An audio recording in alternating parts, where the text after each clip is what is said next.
हम दिखाएंगे आपको 36 किला, हर खबर पर हमारी नजर। नमस्कार, मैं हूं आफ्ताब खान। अभी हम गोयटोला में हैं। चुनावी रण पे माहौल बना हुआ है। गोयटोला में लगभग कांग्रेस हो या भाजपा हो, अपने मतदाताओं को रुझाने के लिए, समझाने के लिए, बताने के लिए, और यहाँ पूरी टीम है, इनसे बात करेंगे और जानेंगे कि आज किस तरीके से उन्होंने कार्यक्रम किया, बाजार का किस तरीके से प्लान किया। और जो रमेश जी हैं उनसे बात करेंगे कि क्या नई चीज लेके आ रहे हो। यहाँ नई कुछ नहीं है, सब पुरानी है और पुरानी बातें ही संजीव शाह जी को चुनाव जिताएंगे। से मोहला मानपुर 2018 के बाद इंद्र शाह मंडावी चुनाव जीत करके आए। क्षेत्र में डर, भय और आतंक की आतताई सोच को यहाँ पैदा किए और उसके बाद रेती चोरी का अभियान चलाए, गिट्टी चोरी का अभियान चलाए और गांव-गांव जा करके तुम तो मोला वोट नहीं दे हो, तुम्हारे गांव से मोला वोट नहीं मिले है, ये जो भाव है वही भाव संजीव शाह जी को चुनाव जीतने में बहुत बड़े आधार प्रदान कर रहा है। लेकिन इस विधानसभा में जो लास्ट में जो सर्वे था उसमें बताया गया था कि सबसे ज्यादा दौरा करने वाले जो विधायक है वो इंद्र शाह मंडावी है, 78 के। दौरा करने से कुछ नहीं होता। दौरा इसलिए कर रहे थे कि कहाँ से मैं रेती को परिवहन करवाऊं, कहाँ से मैं गिट्टी का परिवहन करवाऊं, वो रास्ता ढूंढने के लिए दौरा कर रहे थे, ना कि क्षेत्र के विकास के लिए। अच्छा, कांग्रेस बड़ी घोषणा लेके आई है कि किसानों का कर्जा माफ करेंगे, स्कूल को लेकर बात कर रहे हैं, शिक्षा पे, स्वास्थ्य पे और कर्जा माफी पे बात कर रहे हैं। आप लोग क्या लेके आ रहे हो? देखो, सरकार में कांग्रेस बैठी है, यदि वो कर्जा माफी की बात करती है, इसका प्रमाण भूपेश बघेल खुद दे रहे हैं कि छत्तीसगढ़ के किसानों को कर्जदार भूपेश बघेल ने किया। इससे स्पष्ट हो रहा है। और जितनी भी वो घोषणाएं ला रहे हैं पूरे लबारी, झूठ और भ्रष्टाचारी वाले गोट है। और यदि सही गोट होती तो 4 साल 5 साल में वो करके बता देते, तब हम मानते कि हाँ, भूपेश सरकार सही किया। अच्छा, क्या लगता है जो संजीव शाह साहब जो हैं वो 2 पंचवर्षीय कम से कम इस चुनाव से बाहर थे, कैसा माहौल बना के लाए हैं और जो कार्यकर्ता हैं उनका कितना समर्थन मिल रहा है उनको? संजीव शाह जी को मोहला मानपुर से टिकट मिलने के बाद कार्यकर्ताओं में बहुत ही ज़्यादा जोश और बहुत ही ज़्यादा उमंग है। और यही जोश और उमंग संजीव शाह जी को और भारतीय जनता पार्टी को मोहला मानपुर से जीतने में मदद करेगी और संजीव शाह जी चुनाव जीत करके मोहला मानपुर से आगे आएंगे। लगभग हम लोगों से मिल रहे हैं, शो भी कर रहे हैं, पब्लिक सर्विस शो कर रहे हैं, लोगों से मिल रहे हैं, बात भी कर रहे हैं। अधिकांश लोग का बोलना है कि किसानों का खास करके बोलना ये कि कर्जा माफी की जो बात है उसको लेके हम उनके समर्थन में आएंगे। उसको कैसे देख रहे हो फिर आप लोग? निश्चित ही भारतीय जनता पार्टी का जैसे ही घोषणा पत्र आएगा किसानों के हित में आएगा। लेकिन कांग्रेस सरकार में रहते हुए कर्जा माफी की बात कर रही है, वो झूठ और लबारी है। यदि वो कहती है कि हम कर्जा माफ करेंगे तो अब तक उनको किसानों को कर्जदार नहीं बनाना था। और भारतीय जनता पार्टी हमेशा से गरीब, मजदूर और किसानों की पार्टी है। और भारतीय जनता पार्टी निश्चित ही किसानों के लिए, गरीबों के लिए बहुत ही अच्छा घोषणा पत्र लेकर के आएगी। और ये घोषणा पत्र हम सबको एक और ताकत देगी और मोहला मानपुर से हम निश्चित ही चुनाव जीत करके संजीव शाह जी को विधायक बना के जाएंगे। लोकप्रिय नेता बोला जा रहा है इंद्र शाह मंडावी जी को। किस बात का लोकप्रिय?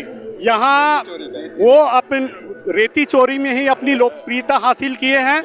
समाज में भय, आतंक पैदा करके दो मुही नेता को इस क्षेत्र की जनता नकार रही है। निश्चित इंद्र शाह हार रहे हैं और हार की बौखलाहट से वो क्षेत्र में हमारे प्रत्याशी संजीव शाह के प्रति वैमनस्य भाव अपना रहे हैं। ये प्रत्याशी के अंदर ऐसा दुराभाव नहीं होना चाहिए। नहीं, उनका बोलना है कि हमने कोशिश करके जिला बना दिया, फिर धान खरीदी केंद्र बना दिया, पुल बना दिया, ऐसा काम क्या बोल रहे हैं वो हर जनप्रतिनिधि का कर्तव्य होता है कि वो पद में रहते हुए क्षेत्र की जनता जन आकांक्षाओं के अनुरूप वो काम करे। वो जनता की मांग थी, उन्होंने किया है, ये सही है। पर जनता को जो मूलभूत आवश्यकता थी उन मूलभूत आवश्यकताओं को पूर्ति कराने में वो नाकाम रहे हैं और जनता उसको नकार रही है।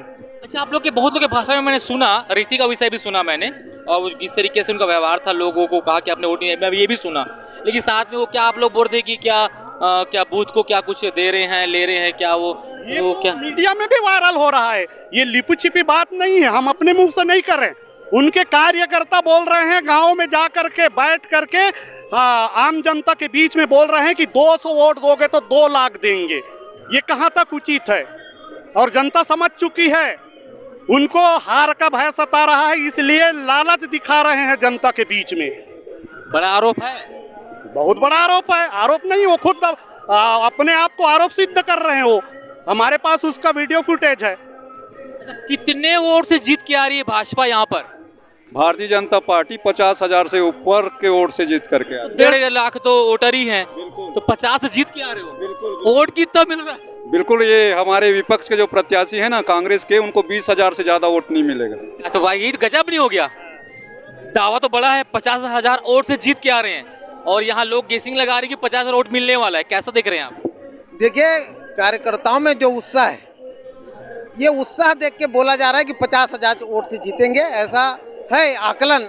क्योंकि जब से शाह जी को टिकट मिला, निश्चित एक नया ऊर्जा का संचार कार्यकर्ताओं के बीच हुआ है और जो कांग्रेस के प्रत्याशी वर्तमान विधायक हैं, उनकी कार्यशैली जनता के बीच है और सब जानते हैं, पब्लिक है, सब जानती है। कहीं वो तो शो का नाम है, पब्लिक है, सब जानती है। हम लोग लगभग लोगों से मिल भी रहे हैं, वो यही बोल रहे हैं। विधायक को लेकर तो हमने ज्यादा चर्चा नहीं की, हमने कांग्रेस और भाजपा को लेकर चर्चा की थी। कर्जा माफ एक बड़ा मुद्दा बन रहा है। देखिए, कर्जा माफ कोई बड़ा मुद्दा नहीं है। ऐसा है कि सरकार की नीति और नीयत देखी जाती है। केंद्र में मोदी जी की सरकार है और जब से किसानों के लिए किसान सम्मान निधि को जारी किए हैं, एक भी वर्ष उन्होंने बंद नहीं किया, लगातार अनवरत वो किसान सम्मान निधि दे रहे हैं। ये होती है नीति और नीयत। और एक ये सरकार है जो चुनाव जीतने के पहले एक बार और जब अब चुनाव आ गया तब, बीच में उन्होंने किसानों की कोई चिंता नहीं की। अगर ऐसा है तो उनके 5 साल के कार्यशैली में कि किसानों को कर्ज में डाल दिए होंगे, तब वो कर्ज माफी की घोषणा कर रहे हैं, तो इससे कोई फर्क नहीं पड़ेगा। और रही सवाल आपने जिला बनाने की बात कही, तो हमने छत्तीसगढ़ राज्य हमारे अटल बिहारी जी के समय बना था, ये कोई मुद्दा नहीं है। और भारतीय जनता पार्टी के समय भी हमने 7 जिला का निर्माण किया और 7 जिला में भारतीय जनता पार्टी हार गई थी, इसलिए मैं कहता हूँ ये कोई मुद्दा नहीं है। और यही मोहल्ला में होने वाला है और मोहल्ला जिला बनने के बाद मोहल्ला के विधायक भारी अंतर से चुनाव हारेंगे। कांग्रेस तो 75 पार अब की बार, ऐसा कुछ ना वो नारा देखिए, हम सरकार में थे, हमने भी 65 पार कहा था, पर हमको कितना मिला? 15 सीट। ऐसा ये दावा है और ऐसा कुछ नहीं होगा। मैंने पहले ही कहा है कि ये जो दावा है पूरा खोखला है और उनके पास कुछ भी नहीं है। तो अब ये कर्ज माफी है और बड़ी बड़ी घोषणाएं कर रहे हैं कि धान के लिए, और उधर से राहुल गांधी खिला रहे हैं, सोनिया गांधी। वो आपकी भी सेंट्रल के जितने नेता है वो लोग तो आ ही रहे हैं। पीएम साहब का कार्यक्रम भी है 14 को, 4 को, अलग अलग तारीखों पे अलग जगह है।